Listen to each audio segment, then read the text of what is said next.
decoders, whatever, it's fine. This is one of the craziest things ever in the 589 world is, so in Star Wars, every plane has a designated number in Star Wars lore. And Luke Skywalker's X-Wing is AA 589.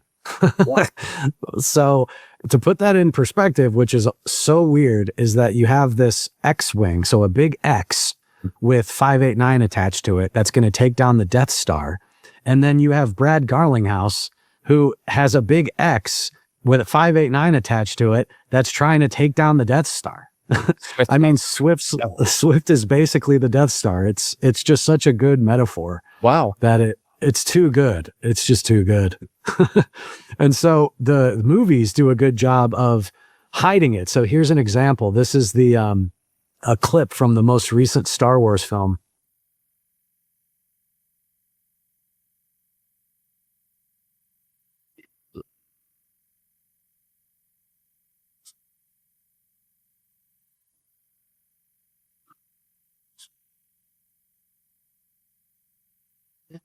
Okay. Oh, wow. I mean, it's just too good. Like, Luke Skywalker's X-Wing, the hero of the biggest, movie franchise in history, flew around in a big X called 589. This next one, Arthur Brito, is an interesting name because King Arthur was the king of Britain. So you have Brito and Britain and Arthur, right? Arthur Brito, King Arthur of Britain. Well, this movie about King Arthur, this Disney movie with Whoopi Goldberg, they travel back in time to the year 589 of all years. What? Yeah.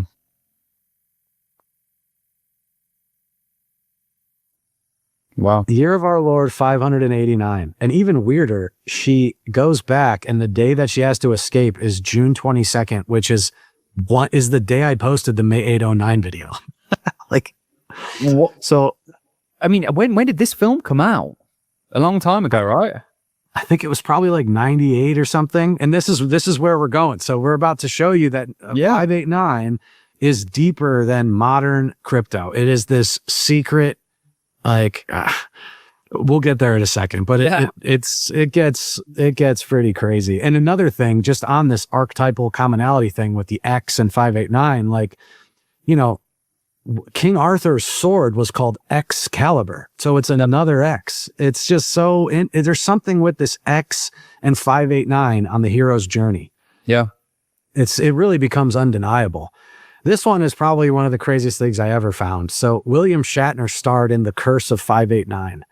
And this was a play written by Norman Corwin, who was the first official storyteller of the UN that was literally hired to to spread the message of the UN's goals in 1944. Wow. Or in 45. And it's literally about a fairy called 589 who demonstrates that science can't exist without fantasy.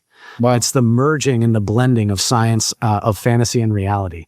And then in Bearable Guy's recent riddle, you have William Shatner's chair right in front of a 589 marble sign. It's just too crazy. Another just mind-blowing example, how we said earlier, these 589s aren't just like random. They're online with this financial system.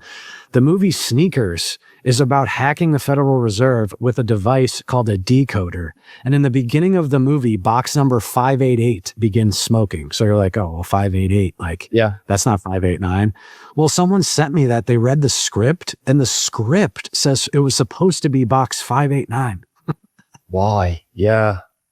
Somebody, yeah. And finally, the Casino Royale, just the card flip is perfect 589. Wow. And so these are just some compelling ones I wanted to share with you, but I put out a music video and we won't play it here, but it's called the 589 song. Okay. And it shows 60 examples of 589 in TV and movies and wow. Everywhere else. I don't know, the player's not working, but yeah, it just shows you it everywhere. It's again, I can't get over it. So yeah, I mean, there's something absolutely undeniable here. Whether it, I mean, it seems that you're on the thinking of this is bigger than XRP as an asset or as I guess a technology is how we should look at it. But it involves XRP due to the linkage that 589 has to it. But 589 is something more. You know, how would you? It's quite hard to summarize from my perspective. How would you summarize 589 is the signal, the code, yeah.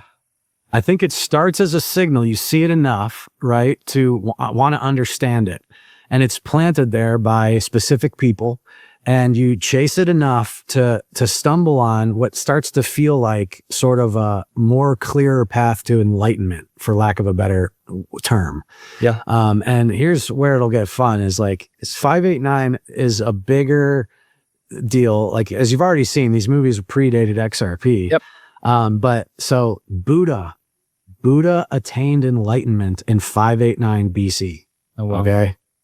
So clearly that is a 2 of a direct hit, and it's even crazier. So we just talked about Peter Thiel and Elon, right? And they founded PayPal, and the PayPal mafia is 589. And we find out Buddha attained enlightenment in 589, but he attained it under the PayPal tree. So really? PayPal, it says right here, PayPal, the PayPal or Ficus religiosa. Buddha attained enlightenment in 589 BC under the PayPal, and PayPal mafia is 589 with Peter Thiel and Elon, who are obsessed with 589. Wow. It's too weird, right? And it gets worse. So I kind of want to hide behind this desk. I'm kind of going down that deep, dark, place right now because I'm like, wait, what? There's coincidences in life and there's non-coincidences. This is a non-coincident. It feels that way, right? Yep. And again, we don't have the answers, but it really becomes hard to deny. Yep. In 589 AD, King, I can't pronounce his name, made history by renouncing Arian Christianity and basically brought modern Christianity that the Christians, the Catholics, the Orthodox currently worship today. The belief that Jesus was fully divine, and that started in 589 AD. And meanwhile, their logo is just XP. Yeah, you think this is linked to Christianity, dude? I mean, is that your overarching? Do you think there's a Christian sort of element here to this in terms of, quite hard to say, I imagine. I love that question because it's important to answer. And this is where it's so interesting because we just saw it first. It's related to Buddhism, right? Yeah. And Christianity.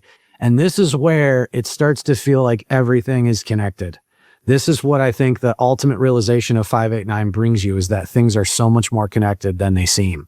Yep. We just saw Buddhism, now Christianity. Well, here is the Israel displays ivory artifact. This is believed to be the last relic from King Solomon's temple, Wow. dated to 589 BC. Wow. And the most interesting part for me about this is it's literally on Bearable Guy's hat. Yep. Yep. And is that a different thing as well? The snowball, the snowball gaining momentum, is that there also? Yeah, so he featured that same little thing on his hat on the hill. So that was one of the evolutions of his banner photo. And he doesn't post much, he posts like one picture a year. So it's just it's too on point. And it keeps going. So already you have like Jerusalem's in the picture, you have the Jewish religion, you have Christianity, you have Buddhism, and now you have the Dome of the Rock, which is the holiest site in the world. The purification gate to the Dome of the Rock was built in 589 AH, which is the Islamic calendar. Wow. This is where all mainstream religions are connected to this Dome of the Rock. It's where it's the most holy site in the world. And the purification gate was built in 589. Crazy. Like what? This one. Sorry. No, after you continue for sure. I'm just intrigued. I'm almost scared what you're going to show me next, It's connecting all areas of the world, right? That's what we're seeing. Well, here we go. Here's China. So China's age of division lasted from 222 to 589 AD. Okay. So from 222 to 589, China went through centuries of chaos, short-lived kingdom, spiritual transformation until 589 AD, when the Sui dynasty finally reunified China and set the stage for its next golden age. I mean, isn't that just so compelling? And I'm sure there's more. I haven't found everything, but man, like to connect